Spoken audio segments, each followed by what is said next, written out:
And hello, skewers and everybody out there in SWGOH land. We are back with another video for you covering what we knew was coming already, and that is the new kit reveal for Padawan Sabine Wren. And this is brought directly from Capital Games, our good friend CG Meathead. And so we're going to look at this new kit for this character for the new GL Ahsoka coming up. And so let's take a look at it. We got a little bit of this picture and stuff this weekend. There was a puzzle, you know the deal. So let's get into it. Unit name Padawan Sabine Wren, and alignment light side. Categories attacker, Mandalorian Spectre, unaligned force user.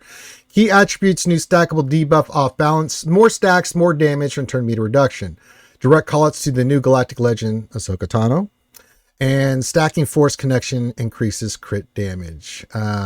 Inspirations. You can kind of look at this on the thing for their inspiration. I don't know. Could it be the Ahsoka Tano show? Ahsoka show? I'm just going to throw that out here. Strategy tips. Calling Sabine to assist allows her to stack armor penetration. Frantic Strike does 2 instances of damage to her target, allowing her to focus on one enemy while dealing damage to all of them. The best way to get stacks of force connection is by having Spectre allies use special abilities. Pretty straightforward. Facts. How do you acquire Padawan Sabine Wren? I wonder. Marquee starting 11 a.m. Pacific time on November 7th, and that'll be this Thursday coming up this week. Is she required for GL Ahsoka? She is. Now, this is an interesting thing. We knew this kind of over the weekend coming in, but she's going to be a new Marquee coming in that makes 4 Marquees for GL Ahsoka. GL Ahsoka is turning to be one of the most resource heavy by far characters, because we also had the announcement that, as we thought and knew was coming, Ahsoka Tano Fulcrum Relic 9. We also have Captain Rex is one of the requirements at Relic 7 as well. Does she have a bespoken Datacron? This is another big question. No, but keep your eyes peeled for fixes for both her and Ahsoka in the next Datacron set. Why does she not have the Jedi tag if she was a Padawan? Even though she was referred to as a Ahsoka Padawan, she saw as her way to go and train to become a Jedi. Also gain balance, as is tradition. Yeah. And if you're going to go to the QA link, you can go there.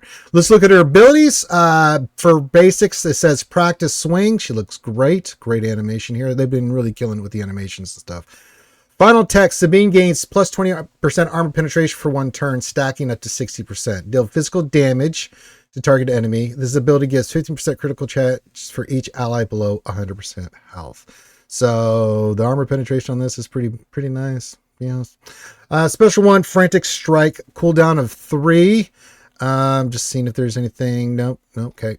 Deal physical damage to target enemy and inflict pin for 2 turns.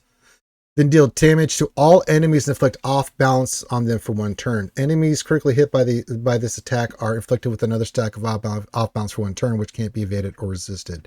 What does pin do? Pin means they can't gain bonus turn meter, and they have a negative 25% speed, but it doesn't stack with breach or speed down. Off balance, its definition, lose 10% health and 10% turn meter if damaged by an attack. Special 2, fallback, tactics cooldown of 3. This will unlock at tier 3. What does that mean? That during the Marquee event, you have to get her to this to basically get the ability and stuff. It's what we get with the Marquees. Deal physical damage twice to target enemy. For each buff and debuff on the target enemy, this attack gains 10% critical damage, max 100%. Oh, goodness gracious. This attack gains 5% critical chance for each Mandalorian ally, doubled for Spectre allies.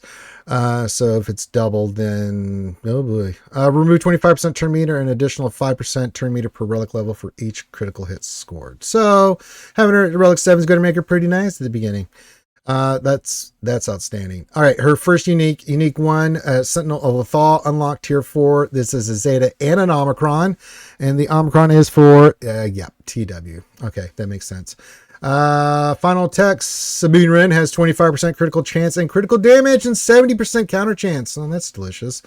If there's a light side Mando ally in the leader slot, whenever she uses a special ability, she gains a stack of Ancestral Resolve, up to 100 for the rest of the battle, which can't be copied, dispelled, or prevented. Whenever another Spectre ally uses a special ability, Sabine gains 1 stack of Force Connection, double if that ally is Ahsoka Tano. I think it will be Ahsoka Tano. For the rest of the battle, which can't be copied, dispelled, or prevented. She gains a stack of Force Connection from another Spectre ally. She gains an additional stack of Force Connection. There you go. Whenever Ahsoka Tano uses an ultimate ability, she gains 10 stacks of Force Connection and 5% mastery for the rest of the battle, which can't be copied, dispelled, or prevented. So at 20 stacks of force connection and every 10 stacks thereafter, Sabine gains an extra 50% critical damage for the rest of the battle. Now, what gets boosted while in TW? While in territory wars, light side Mandalorian allies have plus 50% defense, offense, and 30 speed, plus 30 speed, doubled for Spectre allies. Whenever Sabine gains a stack of Ancestral Resolve or Force Connection, she also gains 2% critical damage and defensive penetration. She's going to have a lot of defensive penetration and damage. Good lord, she's going to hit hard. If the allied leader is Ahsoka Tano, she starts the battle with 20 stacks of Force Connection. Whenever Ahsoka Tano uses a special ability, she gains 10% ultimate charge. Okay. Whenever Ezra Bridger, Exile, gains Purgle Migration, he gains an additional 5 stacks of Purgle Migration. Whenever a Spectre ally loses Exile, they gain 300% offense for 2 turns. Yeah, this kit's pretty boy, she's going to hit hard. I mean, that is a lot of armor penetration. You see here, she gets a lot of crit chance. And then the crit damage boost here. Oh, goodness. She's going to hit you really hard. And she is, of course, as we looked up here, she is an attacker. So most likely we'll look at the stats and stuff once we get it. Typically when I see attackers like this, we usually go, yeah, I mean, crit chance, crit damage, or offense, crit chance, something along those lines. Pretty straightforward with the modding on her.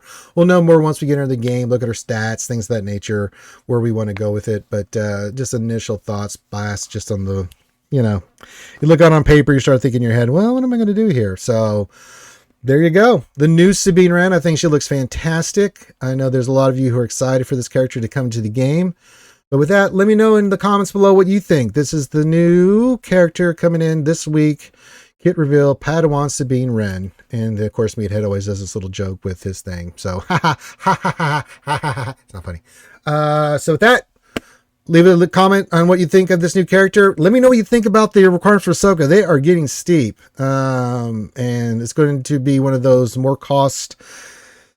very costly GLs that we've ever seen. So let me know in the comments, and we'll see you for the next video.